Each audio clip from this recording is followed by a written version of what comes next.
A picture is worth 1,000 words. कौन सी बातें हमें अक्सर याद रह जाती है? वो जो हमने आंखों से देखी होती है। विजुअल्स, दृश्य जो हम देखते हैं वो हम आसानी से नहीं भूलते। Visual memories are the strongest memories.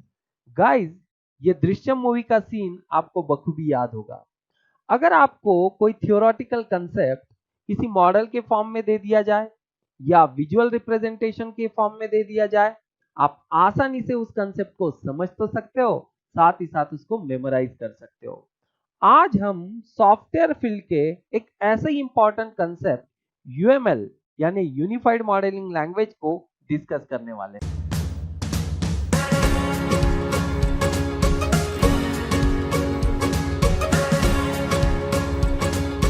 Unified का मतलब होता है multiple models integrated into one. So unified modelling language का अपने आप में एक इंपॉर्टेंस है। अगर आप सॉफ्टवेयर इंडस्ट्री में अभी हो या फिर आप इसमें करियर करना चाहते हो और अगर आपको यूनिफाइड मॉडलिंग लैंग्वेज को पढ़ना नहीं आता, उसको क्रिएट करना नहीं आता, डेफिनेटली आप सॉफ्टवेयर इंडस्ट्री में ज्यादा दिन सर्वाइव नहीं कर सकते। आज हम सबसे पहले ये जानेंगे कि सॉफ्टवेयर इंडस्ट्री में ऐसे कौन से रोल है जिनके लिए यूएमएल आना निहायत ही जरूरी है। साथ ही साथ हम डिस्कस करेंगे कि आखिर मॉडलिंग इतना इंपॉर्टेंट क्यों होता है। अगर आप सॉफ्टवेयर इंडस्ट्री में प्रोजेक्ट मैनेजर हो, सिस्टम आर्किटेक्ट हो, टीम लीडर हो, वर्क फ्लो डिजाइनर हो, डेटा मॉडलर हो, प्रोसेस मॉडलर हो, एप्लीकेशन मॉडलर हो, सिस्टम इंटीग्रेटर हो या फिर सॉफ्टवेयर इंडस्ट्री में बिगिनर हो, यूएमएल आना आपके लिए बिल्कुल निहायत ही जरूरी है। यूएमएल आपको हर जगह यूज करते आना चाहिए और अगर आप यूएमएल को बखूबी यूज करना जानते हो, यूएमएल को डेवलप करना जानते हो, बेहतर डिजाइनिंग जानते हो, डिजाइनिंग को समझ सकते हो, तो आप डेफिनेटली सॉफ्टवेयर इंडस्ट्री में लॉन्ग टर्म तक सरवाइव कर सकते हो और एक बेहतर पोजीशन क्रिएट कर सकते हो। अगला सवाल हमारे सामने आता है, व्हाई वी बिल्ड मॉडल्स? भाई, मॉडलिंग कोई नया वर्ड नहीं है। It has been there for generations. Modelling is a simplification of reality. किसी भी सॉफ्टवेयर सिस्टम को डेवलप करते समय generally software development life cycle यानी एचडीएलसी का यूज किया जाता है। इस एचडीएलसी मॉडल में डिजाइनिंग या फिर उसी को मॉडलिंग भी कहा जाता है करके एक फेज होती है। इस फेज के अंदर हम सॉफ्टवेयर सिस्टम जो हम डेवलप करने जा रहे हैं उसका ओवरऑल डिजाइन इंप्लीमेंट करते हैं। अब डिजाइन के बेनिफिट यहाँ पे क्या होते हैं? डिजाइन से हमको ये पता चलता है कि जो फाइनल प्रोडक्ट हम डेवलप करने जा रहे हैं उसके सभी कंपोनेंट एक दूसरे के साथ प्रॉपरली इंटरैक्शन कर रहे हैं या नहीं कर रहे हैं। हमें यह भी पता चल जाता है कि उस सॉफ्टवेयर सिस्टम के अलग अलग स्टेट्स कौन से रहने वाले हैं।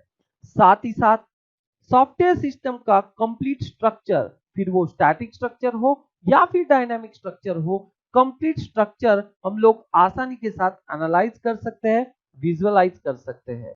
जो भी स्टेक होल्डर उस सॉफ्टवेयर सिस्टम से जुड़ा हुआ है वो यूनिफाइड प्रोसेस में काम कर सके। साथ ही साथ अगर कोई एम्बिग्युइटी है किसी रिक्वायरमेंट को समझने में, तो यूनिफाइड मॉडलिंग लैंग्वेज यानी यूनिफाइड का मतलब मैंने आपको पहले ही बताया, यूनिफाइड का मतलब है multiple models integrated into one. यानी यूएमएल हमको इतना वैरायटी देता है, इतनी वैरायटी ऑफ डायग्राम्स यहाँ पे है और इन सभी डायग्राम्स को फाइनली एक ही साथ हम लोग इंप्लीमेंट करते हैं और इन डायग्राम के हेल्प से हम लोग जो भी एम्बिग्युइटी है, जो भी एम्बिग्युअस रिक्वायरमेंट्स है, उनको क्लियर कर सके और उनको आसानी के साथ समझ सके और यूनिफाइड अप्रोच में फाइनली जितने भी स्टेक होल्डर्स है वो काम कर सके। सो यहाँ पे हमने देख लिया कि व्हाई वी बिल्ड मॉडल। अगर हम मॉडल इंप्लीमेंट करेंगे तो डेफिनेटली हम लोग उसमें से सारा एम्बिग्युइटी हटा सकते हैं और बेहतर तरीके से पहले ही यानी फाइनल प्रोडक्ट इंप्लीमेंट होने के पहले ही उसको विजुअलाइज कर सकते हैं। अब हम जानते हैं कि यूएमएल की शुरुआत आखिर कैसे हुई। वो कौन सी महान हस्तियां थी जिनका योगदान इसमें महत्वपूर्ण रहा। ये स्टार्ट हुआ general purpose object oriented modelling language के फॉर्म में, बाद में अलग अलग ऑब्जेक्ट ओरिएंटेड मेथड्स के कॉम्बिनेशन से बना यूएमएल। ये जो आप तीन हस्तियां अभी स्क्रीन पे देख पा रहे हो, रमबाग, जैकोब्सन और बूच, इन तीन महान हस्तियों के योगदान से बना है यूएमएल। वो 80s 90s का समय ऐसा था हर एक टेक्नोलॉजिस्ट, हर एक रिसर्चर अपना अपना ऑब्जेक्ट ओरिएंटेड मेथड डेवलप कर रहा था, टेक्निक डेवलप कर रहा था। कहीं कोई यूनिफाइड अप्रोच नहीं था। अगर रमबाग की बात करें तो रमबाग भी अपना काम कर रहे थे, जो कि ओएमटी के नाम से जाने जाते हैं, ऑब्जेक्ट मॉडलिंग टेक्निक। बूच जो कि ओएडी के नाम से जाने जाते हैं, object oriented analysis and design, वो अपना योगदान दे रहे थे एनालिसिस और डिजाइन में। साथ ही साथ अगर हम लोग जैकोब्सन की बात कर रहे हैं, वो उस पे काम कर रहे थे, object oriented software engineer. 80s तक ऑब्जेक्ट ओरिएंटेड मेथड्स का उतना स्प्रेड नहीं था, बट अर्ली 90s में अलग अलग ऑब्जेक्ट ओरिएंटेड मेथड्स सामने आने लगी। ऑब्जेक्ट ओरिएंटेड मेथडोलॉजीज का वार शुरू हो गया, जिसको कि मेथड वार के नाम से भी जाना जाता है। वो समय ऐसा था, हर एक टेक्नोलॉजिस्ट अपने अपने मेथड्स से मार्केट शेयर करना चाहता था, लेकिन डेवलपर्स के लिए जो ऑब्जेक्ट ओरिएंटेड सॉफ्टवेयर सिस्टम के काम कर रहे हैं, उनके लिए वो समय काफी कठिन था। कहीं कोई यूनिफाइड अप्रोच ना होने की वजह से बहुत दिक्कतें सामने आ रही थी। कंप्लीट सेटिस्फैक्शन उनको नहीं मिल रहा। जैसे कि मैंने पहले भी कहा, बूथ, रमबाग, जैकोब्सन और उनके साथ कई टेक्नोलॉजी जैसे कि कॉर्ड, यॉर्डन, ये सभी स्ट्रगल कर रहे थे ऐसा comprehensive object oriented method implement करने का कि जो हर तरीके का मॉडलिंग कर सके और इफेक्टिव हो, और इफेक्टिव तरीके से सॉफ्टवेयर सिस्टम का ऑब्जेक्ट ओरिएंटेड फॉर्म में डिजाइन हो सके। बूच जो कि ऑलरेडी रैशनल सॉफ्टवेयर कंपनी में काम कर रहे थे, वो समझ गए थे कि ऐसे ही अगर अलग अलग ऑब्जेक्ट ओरिएंटेड मेथड्स मार्केट में आने लग गए तो किसी का भला नहीं होने वाला, किसी का इंप्रूवमेंट नहीं होने वाला, सब स्ट्रगल करने वाले हैं। फाइनली उन्होंने इस बात को समझा और अपने पार्टनर्स के साथ डिस्कस किया कि हमें ऐसे कुछ लोगों को जोड़ना होगा जो ऑलरेडी ऑब्जेक्ट ओरिएंटेड मेथड्स पे काम कर रहे हैं, एंड हम लोग एक ऐसा यूनिफाइड अप्रोच सामने लाएंगे जो सबके काम में आ सके। और उन्होंने 1994 में फाइनली रमबाग को कांटेक्ट किया, जो ऑलरेडी ओएमटी यानी ऑब्जेक्ट मॉडलिंग टेक्निक पे काम कर रहे थे, और उनको ये बात बताई। रमबाग को बात समझ में आई और रमबाग उनके साथ जुड़ गए। उसी के अगले साल 1995 में जैकोब्सन जो कि उस पे ऑब्जेक्ट ओरिएंटेड सॉफ्टवेयर इंजीनियरिंग पे काम कर रहे थे, वो भी उनके साथ जुड़ गए। And this is the time जहां यूएमएल ने जन्म लिया।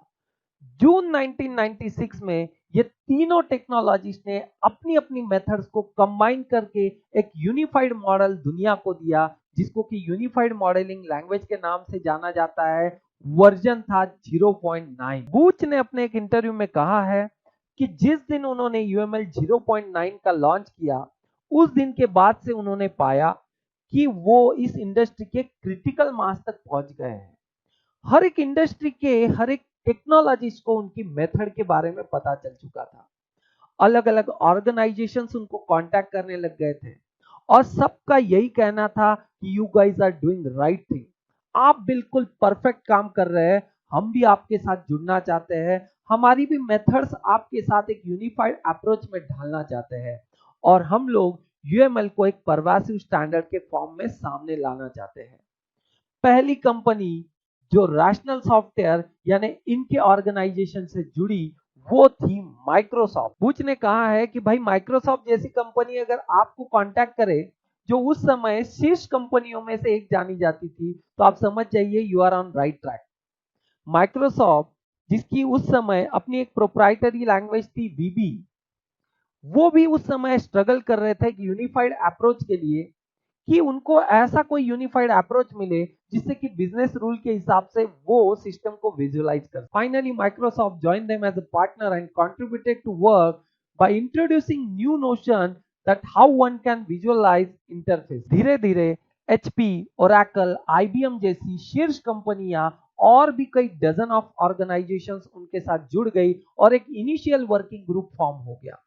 और सबसे यहाँ पे इंटरेस्टिंग बात ये थी, ओरेकल, आईबीएम, एचपी जैसी कंपनियां एक ही प्रोजेक्ट पे एक साथ काम करने के लिए तैयार हो गई थी।